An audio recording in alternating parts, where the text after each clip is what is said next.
মাঠে নিয়ে গিয়ে একটা গর্ত করে বুক পর্যন্ত পুঁতে দাও, ফারজে মুহা, এরপরে ইট দিয়ে ঢেল দিয়ে তাকে মেরে মেরে মেরে ফেলো। সাহাবীরা বলছেন আমরা তাকে মাঠে নিয়ে গেলাম, গর্ত খুঁড়লাম, বুক পর্যন্ত মাটিতে পুঁতে দিলাম। খোলা মাঠে তার গায়ে পাথর মারলে কাপড় চোপড় ব্লাউজ ছিঁড়ে যেতে পারে, কাপড় খুলে গেলে দৃষ্টিকটু হতে পারে। এই জন্য বুক পর্যন্ত পুঁতে দেওয়ার জন্য বললেন পুরুষকে পুঁতে দিতে হবে না, চতুর্দিক থেকে ইট ঢেল পাথর মারতে হবে। সাহাবীরা বলছেন আমরা চতুর্দিক থেকে ইট ঢেল পাথর মারতে লাগলাম। খালিদ বিন ওয়ালিদ বলেন আমি একটা পাথর তার মুখের উপরে মারলাম, ফাতানাজ্জাহ দামাল ওয়াজহে খালিদ, পাথরটা মুখে লেগে মুখ ফেটে রক্ত ছিটে এসে খালিদের গায়ে লাগলো। ফাসবাহা, খালিদ তাকে গালি দিয়ে বসলেন। আল্লাহ রাসূল বলেন ভালে না খালিদ, খালিদ থামো, গালি দিও না। লাকাদ তাবাত লাউ তাবা সাহিব মাকদিন লাহু, মহিলাটা এত বেশি তওবা করেছে, এত ক্ষমা চেয়েছে, দুনিয়াতে বড় পাপী যদি এত ক্ষমা চায় তাহলে তাকে ক্ষমা করা হবে। আল্লাহ রাসূল এই কথা বললেন। আপনাকে এই হাদিসের বাস্তবতা দেখে বলতে চাচ্ছি, দেখুন জেনার ফয়সালা কি, অনুবাদে তো মনে হচ্ছে বাস্তব শাস্তি হচ্ছে। যে জেনা ঘরে ঘরে হয়, যেই জেনা এই দেশের রাস্তাঘাটে হচ্ছে, পার্কে বসে একজন ছেলে আর একজন মেয়ের গায়ে হাত দিয়ে বসে আছে, এটা কেউ একটুকু দৃষ্টিকটু খারাপ মনে করে না। আল্লাহ রাসূল বলছেন ইয়াতাহারাজুনা তাহারুজাল হেমারে ওয়া ইয়াতাফাসাদুনা তাফাসাদাল হেমারে, যেদিন নারী পুরুষ রাস্তাঘাটে খোলা মাঠে জেনা করবে, গাভী ষাঁড় যেমন গাভীর সাথে মিলতে দ্বিধা করে না, ষাঁড় যেমন গাভীর সাথে মিলতে দ্বিধা করে না, লজ্জা বুঝে না। ষাঁড় কি লজ্জা বুঝবে? ষাঁড় যেমন লজ্জা বুঝে না, মানুষের চরিত্র তেমন হয়ে যাবে, খোলা মাঠে জেনা করবে। আজকে সেটাই বাস্তব হয়ে গেছে, খোলা মাঠে জেনা দেখা যাচ্ছে। কেউ কাউকে খারাপ মনে করে না। ছবি মূর্তি দোকানপাটে ভাবে উলঙ্গ করে মহিলাকে মূর্তি হিসেবে সাজানো আছে, কাউকে খারাপ লাগে না। পার্কে একেবারে নারী পুরুষ একজন আর একজনের গায়ে হাত দিয়ে খোলা মাঠে জেনার দৃশ্যে বসে আছে, কেউ খারাপ মনে করে না। তাই তো আল্লাহর নবী দুঃখ করে বলেছেন, দুঃখিত আমার উম্মত জেনাকে হালাল মনে করবে। জেনা একটা ন্যাক্কারজনক খুব বড় ধরনের পাপ, সমাজ কলুষিত হয়। এই পাপ থেকে বেঁচে থাকুন, আল্লাহর দরবারে দোয়া করুন, আল্লাহ তুমি আমাকে রক্ষা করো। অতীতের পাপের জন্য তোমার দরবারে অনুতপ্ত সহকারে বলি আস্তাগফিরুল্লাহ ওয়া আতুবু ইলাইহি, আস্তাগফিরুল্লাহ ওয়া আতুবু ইলাইহি। আল্লাহ তুমি আমাকে, আমার ছেলেকে, আমার মেয়েকে, আমার পরিবারকে এ ধরনের নোংরা ন্যাক্কারজনক পাপ থেকে রক্ষা করো। তোমার দরবারে বিনীত কণ্ঠে বলছি, তুমি কবুল করো। আল্লাহুম্মা আমিন। বলছিলাম হে আমার উপস্থিত বৈঠকের দিনই মুসলিম ভাই বোন, নেশাদার দ্রব্য পান করা বেশি হয়ে যাবে। বিড়ি, তামাক, জর্দা, সিগারেট, গুল নেশাদার দ্রব্যের অন্তর্ভুক্ত। আল্লাহর নবী ঘুম থেকে উঠলে দাঁত পরিষ্কার করতেন। আল্লাহর নবী বাড়ির বাহির থেকে ভিতরে ঢুকলে দাঁত পরিষ্কার করতেন। আবু হুরায়রা রাদিয়াল্লাহু তাআলা আনহু বলেন, আল্লাহ রাসূল বলছেন লাউলা সুক্কানা উম্মতি লা আমারতুহুম ইয়াতাসাওয়াকা ইনদা কুল্লি সালাতিন, আমি যদি ভারী না মনে করতাম তাহলে 5 ওয়াক্ত নামাজের সময় দাঁত মেশাক করার জন্য আদেশ করে দিতাম। আদেশ করাই হয়েছে, কেউ যদি পারে তাহলে 5 ওয়াক্ত যেন দাঁত পরিষ্কার করে। তিনি বলেন যে জিবরাইল আমার কাছে যখনই আসেন তখনই আমাকে দাঁত পরিষ্কার করতে বলেন। জিবরাইল আমার নিকটে যখনই আসেন তখনই আমাকে দাঁত পরিষ্কার করতে বলেন। খাসিত আনহু ফিয়া মুকদ্দামা ফিয়া, আমার ভয় হলো এত দাঁত পরিষ্কার করলে আমি মুখের সামনের দিক ছিঁড়ে ফেলি নাকি। এখানে আমি আপনাকে যেটা বলতে চাচ্ছি সেটা হচ্ছে, আমাদের নবী কোনোদিন বিড়ি খেতেন না, সিগারেট খেতেন না, কত পরিষ্কার পরিচ্ছন্ন পবিত্র মানুষ, সব সময় দাঁত পরিষ্কার করতেন। এরপরেও ফেরেশতা এই মুখখান সহ্য করতে পারেন না। এটা হচ্ছে মানুষের মুখ, মানবিক একটা গন্ধ আছে, তাই বারবার দাঁত পরিষ্কার করতে বলছেন। আপনি যে জর্দা খেয়ে বিড়ি সিগারেট পান করে দাঁতগুলোকে একেবারে নোংরা করে রেখেছেন, বিড়ি এখানে একজন খেলে অনেক দূর পর্যন্ত বোঝা যায়। আপনি বলুন আপনার পাশে ফেরেশতা আসবে কি করে? পবিত্র মুখখানের পাশে আসতে কষ্ট পায়, তাই বারবার দাঁত পরিষ্কার করতে বলেন। আমার ভাই বলছেন নবী নূরের তৈরি। নবী নূরের তৈরি হলে দাঁত পরিষ্কার করা লাগে। জিবরাইল আলাইহিস সালাম নূরের তৈরি, তিনি কয়বার দাঁত পরিষ্কার করেন? জিবরাইল আলাইহিস সালাম কয়বার দাঁত পরিষ্কার করেন? একবারও করেন। নূরের তৈরি করা লাগে না। তা আমাদের নবীও যদি নূরের তৈরি হতেন তো করা লাগতো না। বুঝেন না? শরীয়ত আর একজনের উপরে চাপিয়ে দিয়েছে, মানুষের মতের উপরে দুনিয়া চলছে। বিড়ি, তামাক, জর্দা, সিগারেট, গুল হারাম, এর ব্যবসাও হারাম। এগুলি থেকে বেঁচে থাকার চেষ্টা করুন, এতে ইবাদত কবুল হবে না। পরের বাক্যে আল্লাহর নবী বলেন, ওয়াল মাইসির, জুয়া খেলায় অংশগ্রহণ করা হারাম। আশ্চর্য, আপনারা যাবেন, দুইটা পাপ আছে দুনিয়াতে, আরো অনেক পাপ আছে, তার মধ্যে দুইটা বলছি। পাপ না করেই মানুষ পাপী, ওই কাজ না করেই পাপী। আল্লাহ রাসূল বলছেন, কেউ যদি কাউকে বলে আসো জুয়া খেলি, তাহলেই তাকে কাফারা দিতে হবে। খেলেইনি, খালি বলেছে যে আসো জুয়া খেলি, এই কথা বললেই তাকে কাফারা দিতে হবে। আর একটা পাপ এরকম দেখবেন, আল্লাহ রাসূল বলছেন, কোন মহিলা যদি ঠোঁটে লিপস্টিক দিয়ে সুন্দরী হয়ে সেজে গুজে বাড়ি থেকে বের হয়, পুরুষ যদি এটা বুঝতে পারে, দেখতে পায়, জানিয়ে জানিয়ে জানিয়ে এই মহিলা ব্যভিচারিণী, এই মহিলা ব্যভিচারিণী, এই মহিলা ব্যভিচারিণী। যারা রাস্তাঘাটে ঠোঁটে লিপস্টিক দিয়ে এইভাবে খোলা মাঠে হাঁটছে, এরা ব্যভিচারিণী, এরা ব্যভিচারিণী, এরা ব্যভিচারিণী। অথচ তারা এখনো জেনা করেনি, আল্লাহ রাসূল বলে দিলেন। এই কর্ম একটা নেহায়েত অন্যায় কর্ম। আপনার স্ত্রী সুন্দরী হতে পারে, সাজতে পারে, তার সেজে গুজে থাকাই ভালো, সুন্দরী হওয়াই ভালো। সুন্দরী হওয়ার জন্য যত কিছু লাগে আপনি সবই দেন, এটাই ভালো। তবে নেইল পালিশ দেয় না যেন। নখে নেইল পালিশ দেওয়া হচ্ছে ইহুদি খ্রিস্টানদের পতিতালয়ের মহিলাদের বৈশিষ্ট্য। আপনার স্ত্রী নখে নেইল পালিশ দিবে না, মেহেদি দিবে নখে। হাতের নখে তো দিবে দিবে, পায়ের নখেও দিতে হবে। আপনার স্ত্রী আপনার মেয়েকে হাতের নখে তো মেহেদি দিতে হবে, হবেই, পায়ের নখেও দিতে হবে, দেওয়া জরুরি। আমরা বুদ্ধি হওয়ার পরে রাজশাহী, চাঁপাই নবাবগঞ্জে শুনেছি যে আল্লাহর নবী দাড়িতে মেহেদি দিয়েছিলেন, এই জন্য মহিলারা পায়ে মেহেদি দিবে না, এটা মানের হানি হয়।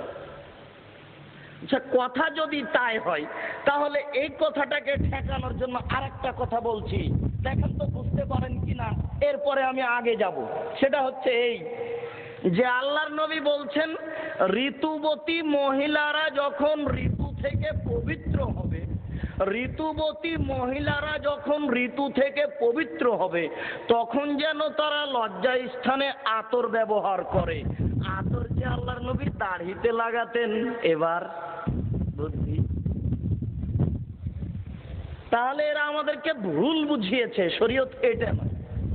আল্লাহর নবী দাড়িতে মেহেদি লাগিয়েছেন, সাদা দাড়িতে মেহেদি লাগানো সুন্নাত। এ বলে দাড়ি তো আর নবী হয়ে যায়, মেহেদি তো আর নবী হয়ে যায়।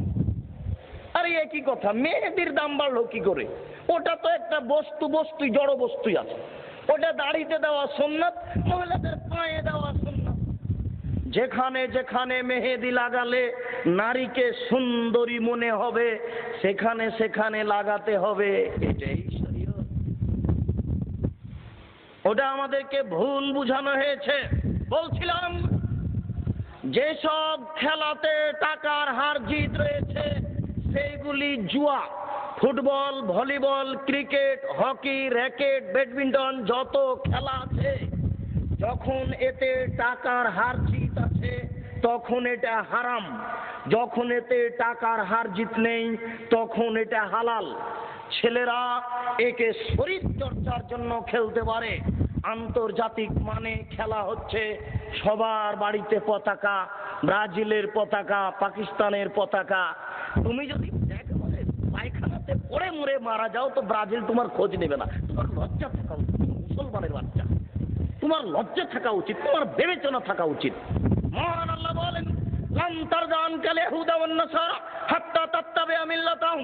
মুহাম্মদ সাল্লাল্লাহু আলাইহি সাল্লাম, ইহুদি খ্রিস্টান তোমার প্রতি কোনোদিন রাজি হবে না, তোমাকে কোনোদিন মানবে না। মুহাম্মদ সাল্লাল্লাহু আলাইহি সাল্লাম, তোমাকে ইহুদি কোনোদিন মানবে না, তোমাকে খ্রিস্টান কোনোদিন মানবে না, ব্রাজিল তোমাকে কোনোদিন মানবে না, আমেরিকা তোমাকে কোনোদিন মানবে না। তুমি ইহুদি হও তাহলে মানবে, তুমি খ্রিস্টান হও তাহলে মানবে। তুমি মুসলমানের বাচ্চা, তোমার বাড়িতে ব্রাজিলের পতাকা ঝুলে তুমি একটু লজ্জা করো না? তোমাকে একটু খারাপ লাগে না? তোমাকে একটু খারাপ লাগা উচিত। ওরা তুমি যদি পায়খানাতে পড়ে মরে যাও তোমার একটু খোঁজ নেবে না। তুমি মরে গেলে ওর জন্য খুশি। তুমি যে মুসলমানের বাচ্চা, কি বলি দুঃখিত, বিদ্যায় ভুল হয়েছে, বিদ্যায় অভিশাপ, বিদ্যায় অভিশাপ।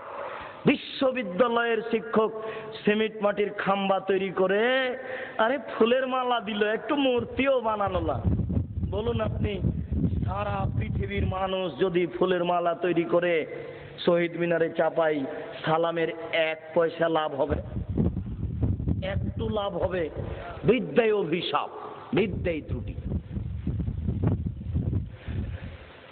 চৌসার, ছক্কা, লুডু, দাবা, পাঞ্জা, ক্রামবোর্ড, তাস, এগুলো সবই হারাম, একেবারেই হারাম, সর্বদা হারাম।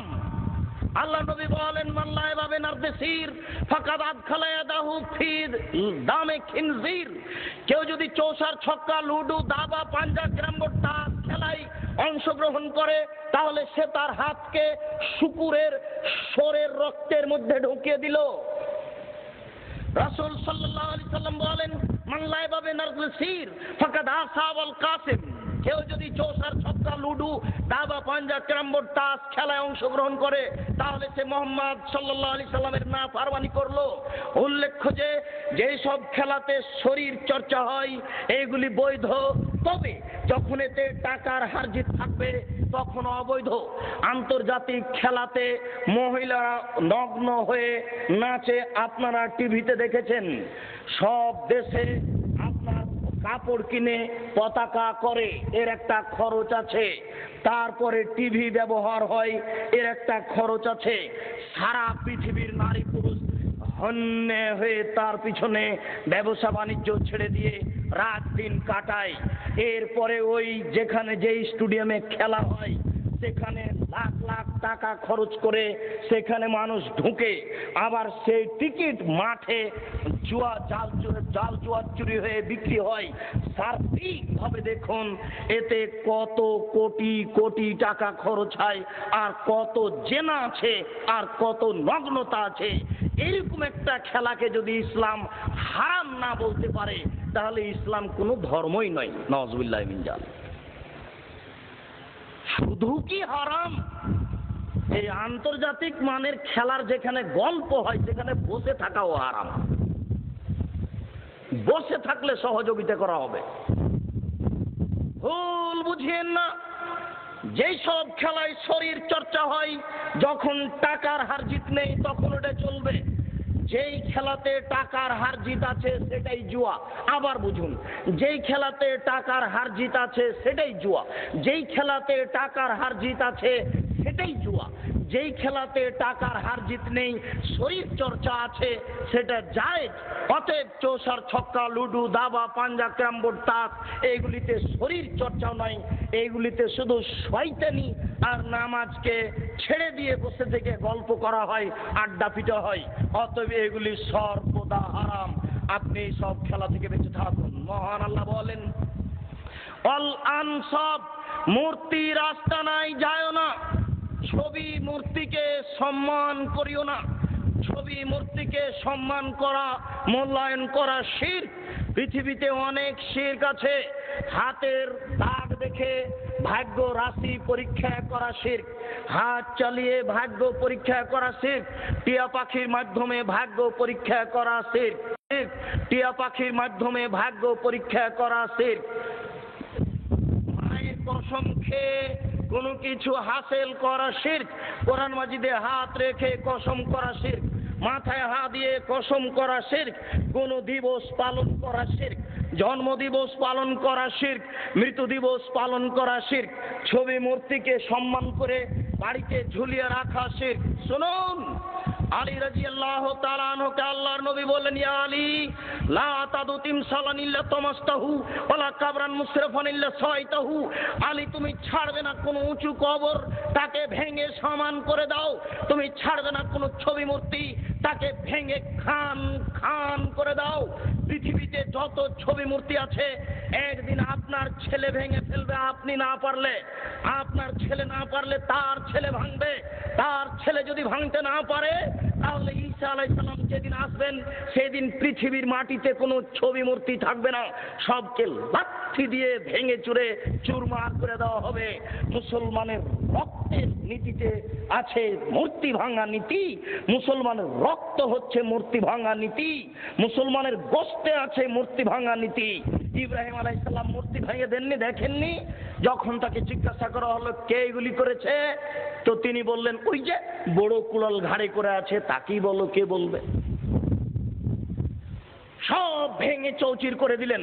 আল্লাহর নবী লাঠি হাতে করে কাবা ঘরে ঢুকলেন, ঢুকে বললেন, জাল হক এসেছে সত্য, আযহাকাল বাতিল চলে গেছে মিথ্যে, ইন্নাল বাতিলা নিশ্চয় মিথ্যে, কানা যাহুকা চিরদিন মিথ্যে।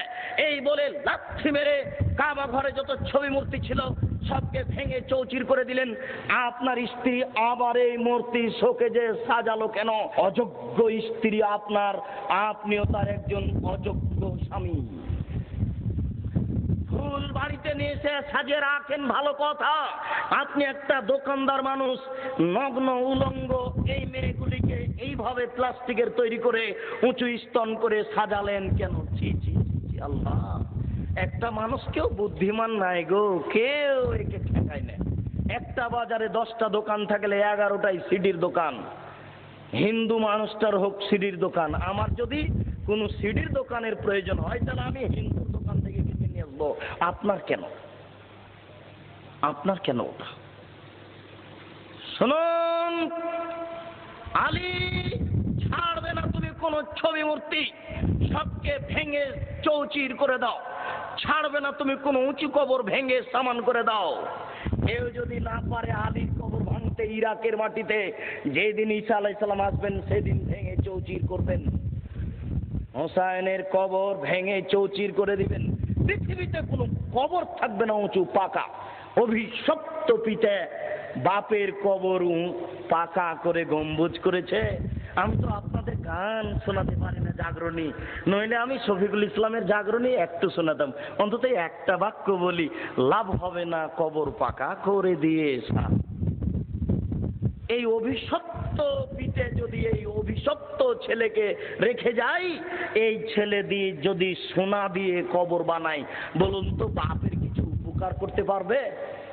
আল্লাহর নবী কবর পাকা করতে নিষেধ করেছেন, কবর সুন্দর করে বাঁধতে নিষেধ করেছেন, কবরের উপরে বসতে নিষেধ করেছেন। সব সহিহ হাদিস। উঁচু কবর ভাঙতে বলেছেন। বাপের কবর যদি পাকা করে থাকেন কালকে ভাঙতে হবে, রাতেই ভাঙতে হবে। শুনুন, আজকে বাড়িতে গিয়ে পাসপোর্ট সাইজের ছবি ব্যতীত, ছেলে মেয়ের পরীক্ষার, আপনার বিদেশে যাওয়ার ছবি ব্যতীত বাড়িতে যত ছবি মূর্তি আছে অ্যালবামে সাজা আর শোকেজে আছে, সবকে লাঠি দিয়ে ভেঙে চৌচির করতে হবে, হাত দিয়ে ছিঁড়ে ফেলতে হবে। ভাববো আপনি মুসলমান, নইলে ভাববো মুনাফিক মুসলমান। এর আর নতুন কিছু নয়। হে উপস্থিত বৈঠকের দিনী মুসলিম ভাই, আর এটার ভিতরে কোনো দ্বিধাদ্বন্দ্ব নেই, এগুলো একেবারে খোলা কথা। এতে কোনো ভাববার বিবেচনার কিছু নেই। আপনি বিপদে পড়িয়েন না, পরকাল হারায়েন না।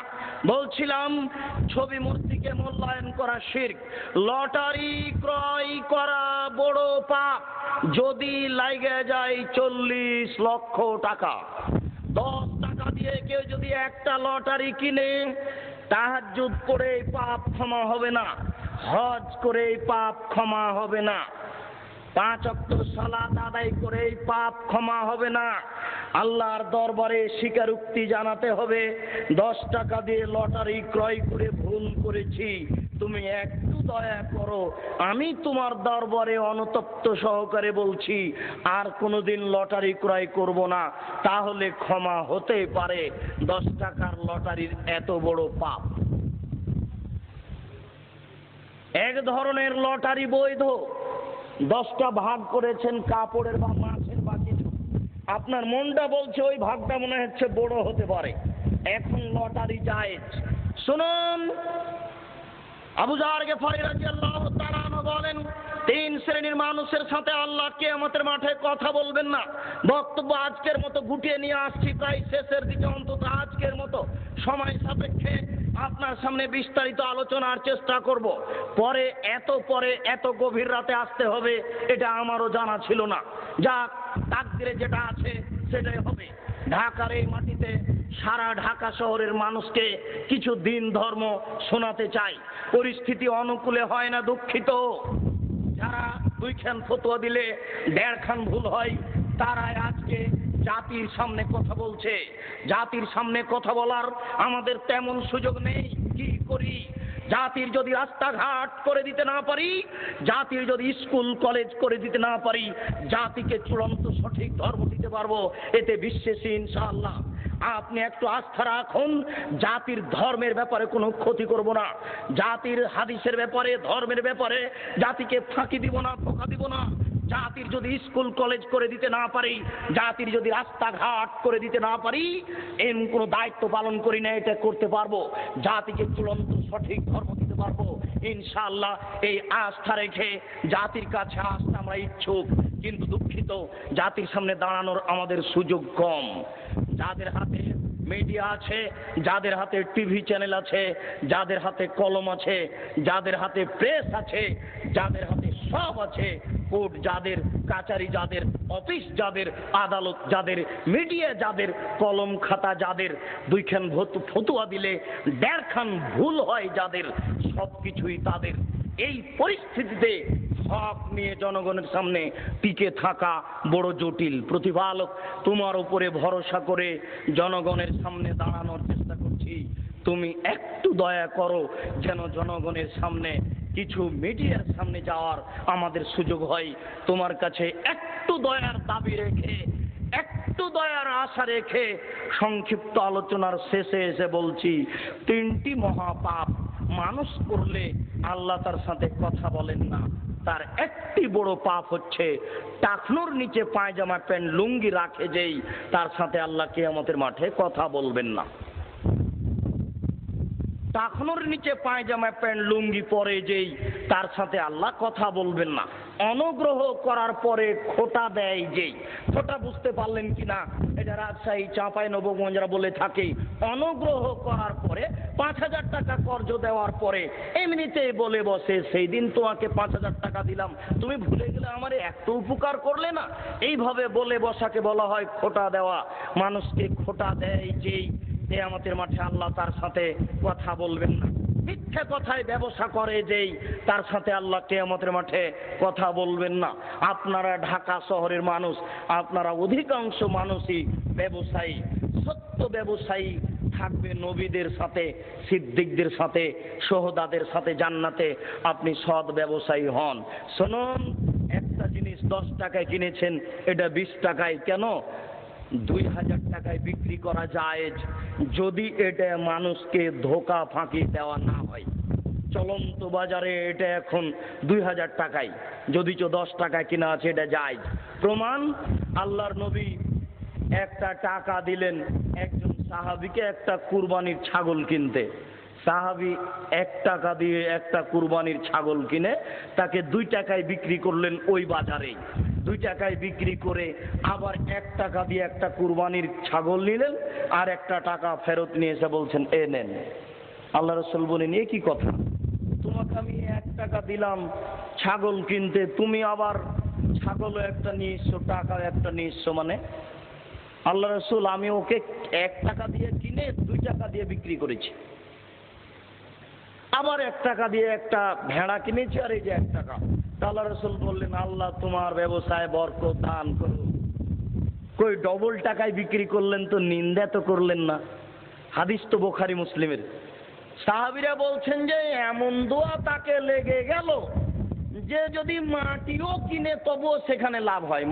মাটি মানে যদি আপনারা ঢাকা শহরের জমি কিনেন তো সকালে কিনলে বিকালে ধনী, এটা নয়। মানে একেবারেই যদি নিম্ন জিনিস কিনে তবুও তাতে লাভ হয়। আল্লাহ রাসূল দোয়া করেছিলেন। শুনুন, রুজি ভিন্ন জিনিস, বরকত ভিন্ন জিনিস। রুজি ভিন্ন জিনিস, বরকত ভিন্ন জিনিস। কথার মধ্যে কথা মাথায় জেগে গেল, আপনার জন্য জীবনে খুব উপকারী কথা, এই জন্য বলে যাওয়াই ভালো মনে করছি। রুজি ভিন্ন জিনিস, বরকত ভিন্ন জিনিস। রুজি ভিন্ন জিনিস, বরকত ভিন্ন জিনিস। 5,000 টাকা মাসে পান, এটা রুজি, বরকত আরেকটা। 50,000 টাকা মাসে ব্যবসা ইনকাম করেন, এটা রুজি, বরকত আরেকটা। দেখবেন আনাস রাদিয়াল্লাহু তাআলা আনহু বলছেন, আমার মা আমাকে সাথে করে নিয়ে আসলেন, নিয়ে এসে আল্লাহ রাসূলের সামনে বলছেন, হাজা খোয়াইদে মোকা ফাদুল্লাহ, এই যে আনাস আপনার ছোট খাদেম, আপনি তার জন্য একটু দোয়া করেন। এই যে আনাস আপনার ছোট খাদেম, তার জন্য একটু দোয়া করেন। এবার শুনেন আল্লাহ রাসূল বলছেন, আল্লাহুম্মা আকসির মালাহু ওয়া ওয়ালাদাহু ওয়া আতিল উমরাহু ওয়াগফির লাহু ওয়ারহামহু ওয়া বারিক লাহু ফিমা রাযাকতাহু। আল্লাহ তুমি আনাসকে দীর্ঘজীবী করো, আনাসের ছেলে মেয়ে বেশি করে দাও, আনাসকে ক্ষমা করো, আনাসের প্রতি দয়া করো, আনাসকে যে রুজি দিয়েছো তাতে তুমি বরকত দাও। আমি যদি বুঝাতে না পারি এটা আমার অক্ষমতা। রুজি ভিন্ন জিনিস, বরকত ভিন্ন জিনিস। 5,000 টাকায় যদি বরকত না থাকে তাহলে মাস পূরণ হওয়ার আগেই শেষ হবে। 5 কেন 50,000 টাকা, 50 লাখ টাকা ইনকাম করলেও বরকত না থাকলে এটা বেশি হবে না।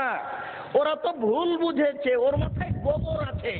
যেই মহিলা ভেবেছে যে স্বামী স্ত্রী চাকরি করলে পয়সা বেশি হবে, দুইজন মিলে টেনশনে পড়ে চাকরি করে পয়সা বেশি করছে। আরে ধনী হওয়া ভাগ্যে লেখা আছে। ধনী যদি ভাগ্যে লেখা না থাকে, স্বামী স্ত্রী মাসে 50,000 ইনকাম করলেও ধনী হওয়া যাবে না। এই ঢাকা শহরে কতগুলো ধনী মানুষ আছে একেবারে ভোদাই, কিছু জানে না। ওর অধীনে চাকরি করছে, 30,000 টাকার ম্যানেজার আছে, 50,000 টাকার ম্যানেজার আছে, ব্যারিস্টারি পাস করে এসেছে। কত বুদ্ধিমান, সতেজ, চতুর মানুষ আছে, দেখেন ও ধনী হয়নি, অধীনে কাজ করছে। তাহলে আপনি বলুন যে ধনী হওয়া ভাগ্যে না নিজের জোরে? জোর করে কেউ ধনী হতে পারে? তুমি একজন মহিলা মানুষ, তুমি নরম মানুষ, তুমি ঢেকে রাখা মানুষ, তুমি ঘেরে রাখা মানুষ, তুমি আদরের বস্তু। তোমাকে আল্লাহ সৃষ্টি করেছেন তোমার স্বামীকে শান্তি দেওয়ার জন্য, তৃপ্তি দেওয়ার জন্য। তুমি কেন এই টেনশনে বোকামিতে আসলে? তুমি একজন শিক্ষিকা কলেজের, তুমি 8:30টার সময় বের হয়েছো, রিক্সায় ভ্যানে যেতে হবে, যেতে যেতে 10:30টা বেজে গেছে, প্রিন্সিপাল তোমাকে ধমক দিয়েছে। গতকাল আপনি দেরি করে এসেছিলেন, আজকে এসেছেন, এভাবে কি চলবে? আপনার স্ত্রী ওখানে ধমক খেলো। এরপরে জানেন যাওয়ার সময়তে আপনাকে বলে গেছে সময় হলো না গো, নাস্তা করতে করতে দিয়ে হয়ে গেলো, কাপড়টা একটু খেঁচে দিয়ে গো, কাপড়টা থাকলো, খুব তাড়াহুড়া করে গেছে, খুবই টেনশন। আবার বিকেলে এসেছে, এতগুলি খাতা নিয়ে, ছাত্রর খাতা দেখবে এতগুলি, আস্তে আস্তে একবারে সন্ধ্যায় এখন খাতা দেখবে না স্বামীর জন্য শান্তিদায়ক তৃপ্তিদায়ক বস্তু সেটা ঠেকাবে না কোনটা? ওরে তুমি যে নরম বস্তু, তুমি যে ঢেকে রাখা বস্তু, তুমি যে আদরের বস্তু, তুমি যে গাইবান্ধার সোনাতলার হাটের মালসা, তোমাকে আদর করতে হয়, তোমাকে স্নেহ করতে হয়, তোমাকে ভালোবাসতে হয়, তোমাকে সাজাতে হয়। তোমার বুদ্ধি কম। আমি চাষি মানুষ, চাষ করে আসবো, লাঙ্গলটা রেখে দিয়ে ঘরে আসবো, তুমি আমার মুখখানে রুমাল দিয়ে মুখখান মুছে দিয়ে পাশে বসে লবণ দিয়ে ভাত খাওয়াবে, এটা আমার জন্য অনেক শান্তি গো। তোমার এই চাকরি অভিশাপ। মিথ্যা কথায় ব্যবসা করিয়েন না।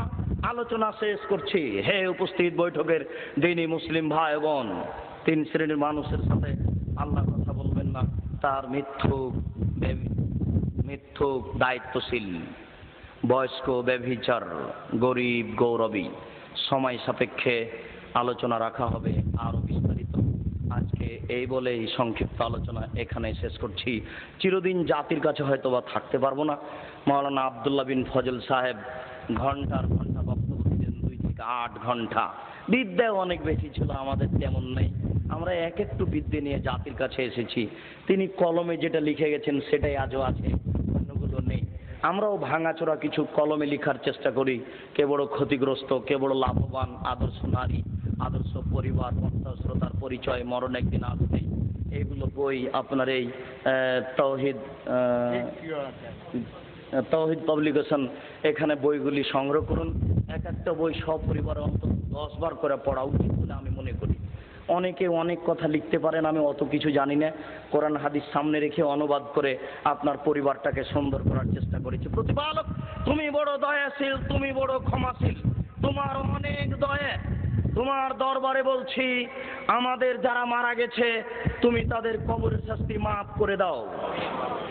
আমরা যারা অসুস্থ হাসপাতালে আছি, বাড়িতে আছি, তুমি তাদের আরোগ্য দান করো। আমরা যারা বেঁচে আছি তুমি তাদেরকে তোমার রাসূলের পদ্ধতি অনুপাতে চলার তৌফিক দান করো। এই দাবি, এই দাওয়া, এই দোয়া তোমার দরবারে রেখে আজকের সংক্ষিপ্ত আলোচনা এখানে শেষ করলাম। সুবহানাকা আল্লাহুম্মা ওয়া বিহামদিকা আশহাদু আল্লা ইলাহা ইল্লা আনতা আস্তাগফিরুকা ওয়া আতুবু ইলাইক। আসসালামু আলাইকুম ওয়া রাহমাতুল্লাহ। মাশাআল্লাহ।